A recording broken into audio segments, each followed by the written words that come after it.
Where is the anxiety level for everyone? Like, I said this to you kind of off air yesterday, Hayes, and I got a different reaction, which I kind of thought. I was like, oh, that's weird. Because I think they're a very good team, and I think they're having a good season and all of that type of stuff. But it's like, people are like, who's, stopping pucks? It keeps coming back to the goaltenders, right? The giant question mark. You know right? what's funny? I was on the phone with the Tat Man today, and we were talking about the Leafs schedule for this year, and, we're going to be doing the games again, pre and post. And I said, Tatty, is it weird that as the summer has gone on, there hasn't been any hockey played. There hasn't been any news, but I'm like coming around or talking myself into the idea that one of these goaltenders or maybe both of them are going to play well for the Leafs this year. Both of them.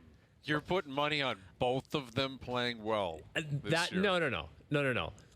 Is it weird that I'm coming around to the idea that they could both be good options for the Leafs? Nothing's happened. No one's played any games, but I don't know why I'm like warming up to it now. Okay. Well, here's why I could say people could believe in that, is because how many times last year did we watch a game where we were like, yeah, the goaltending wasn't that good, but they won. They won 6-4. They won 5-3. Yeah.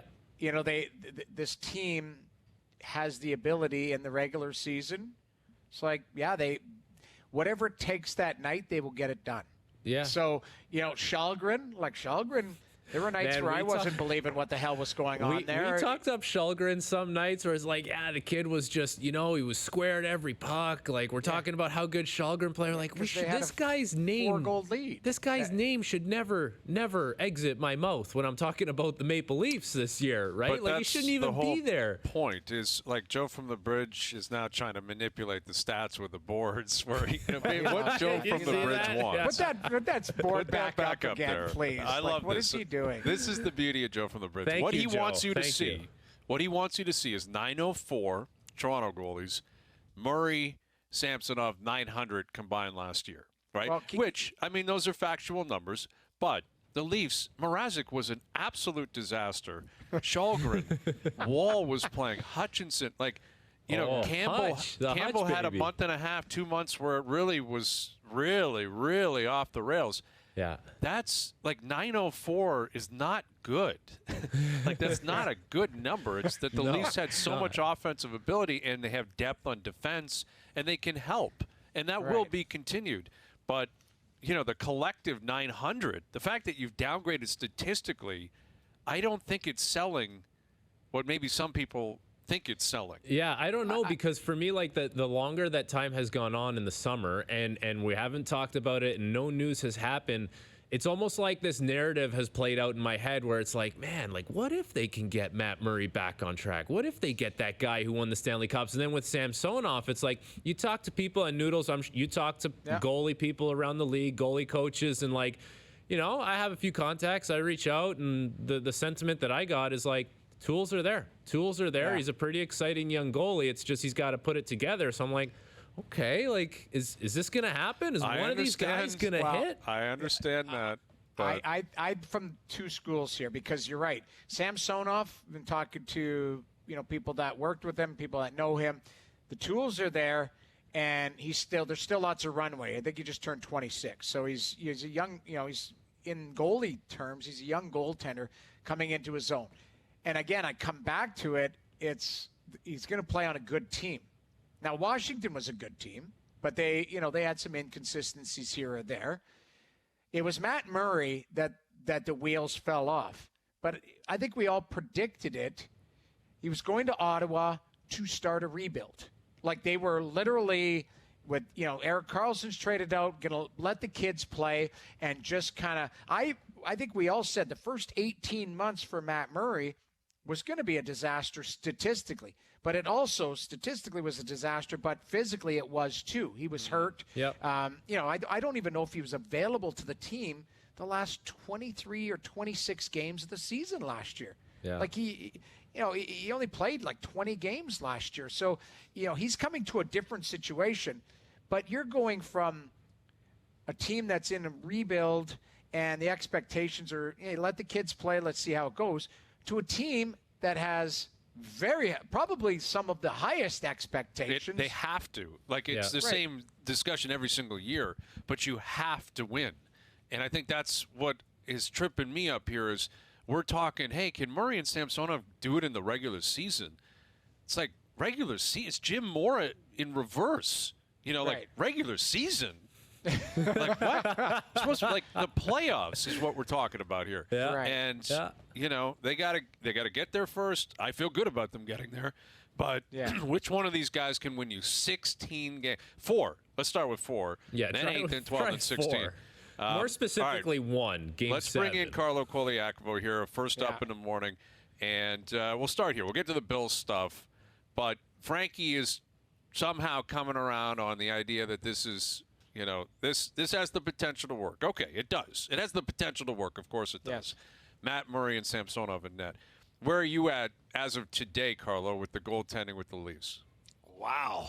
I wish I had the same level of confidence as Frankie does with the Maple Leafs goaltending.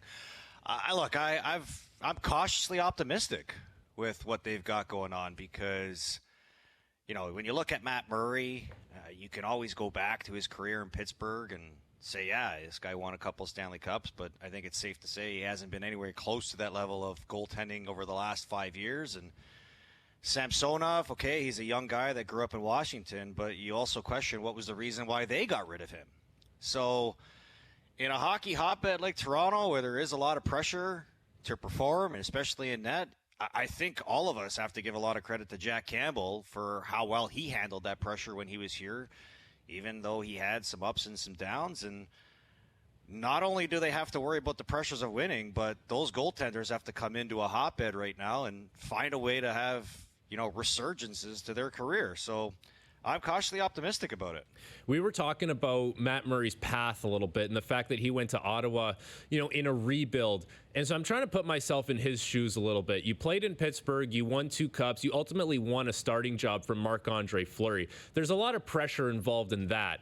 And then, you know, you're playing on a team in Pittsburgh that has cup aspirations, and you go to Ottawa where you're going to a rebuild. You know you're going to a rebuild. You're getting paid a lot of money essentially to get shelled every single night.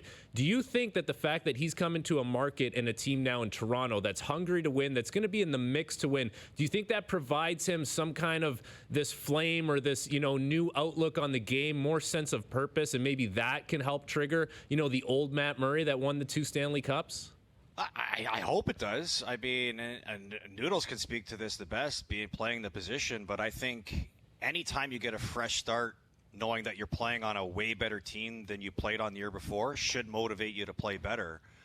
But, I mean, can we sit here and safely say that the Maple Leafs have been a juggernaut defensively over the last couple of years? I mean, they've been pretty good.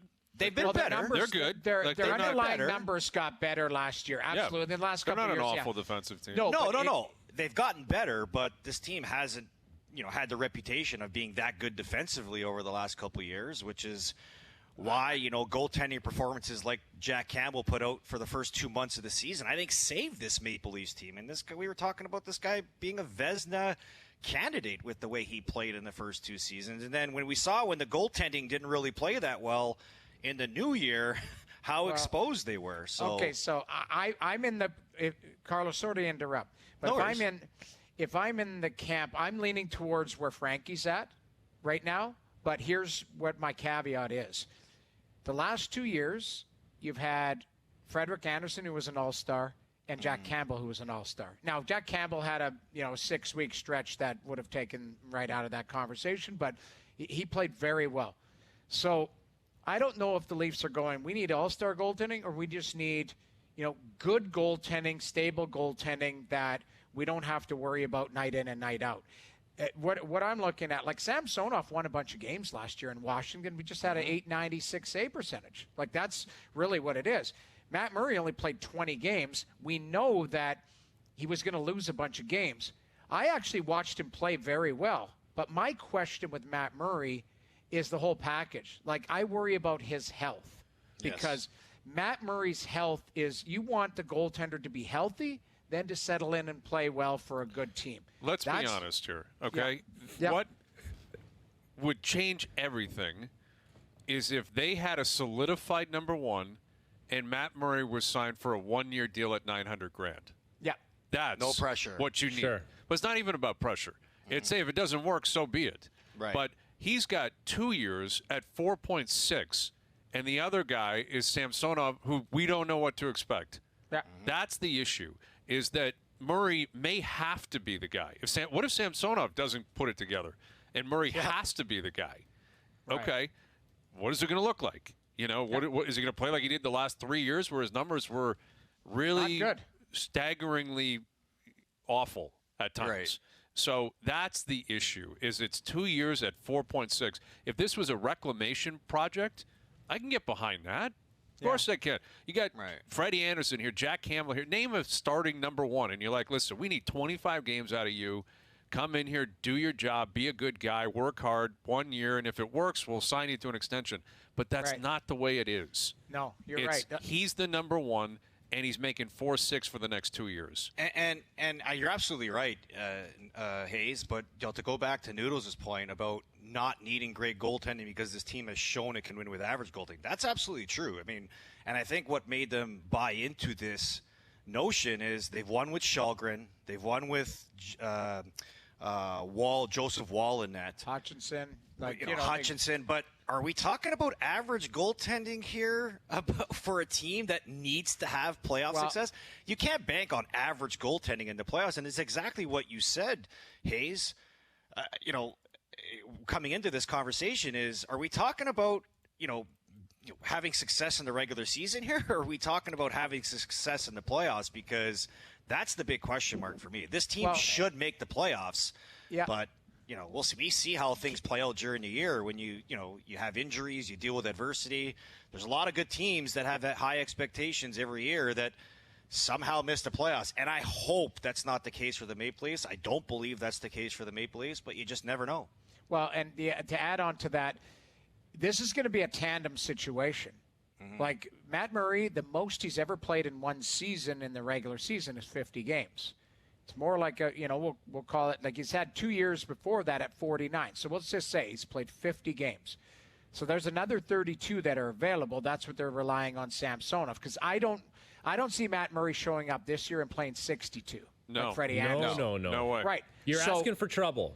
Well, you are, but I'm just saying, like, this is the Leafs are going to be in a tandem situation, which most of the league is now, outside of a few outliers. Vasilevsky can do it, and Markstrom, Markstrom. Yeah. But there's 7 guys that do that in the league now. Everyone else is tandem situation.